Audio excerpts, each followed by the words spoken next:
అందరూ కలిసి నన్ను శాసనసభ నాయకుడిగా ఎన్డీఏ శాసనసభ నాయకుడిగా ఎన్నుకున్నందుకు మనస్ఫూర్తిగా అందరికీ నమస్కారాలు తెలియజేస్తున్నా, అభినందన తెలియజేస్తున్నా, ధన్యవాదాలు.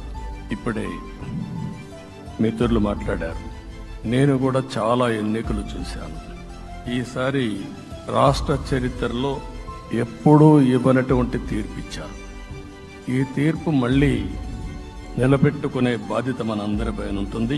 అయితే రాష్ట్రంలో ఉండే 5 కోట్ల ప్రజలందరికీ శిరస్సు వంచి పాదాభివందనం చేస్తున్నా. ఈ రాష్ట్రాన్ని కాపాడుకోవడానికి మీరు చూపించిన చొరవ కోసం అందరం కూడా ఒకటి క్యాంపెయిన్ చేశాం.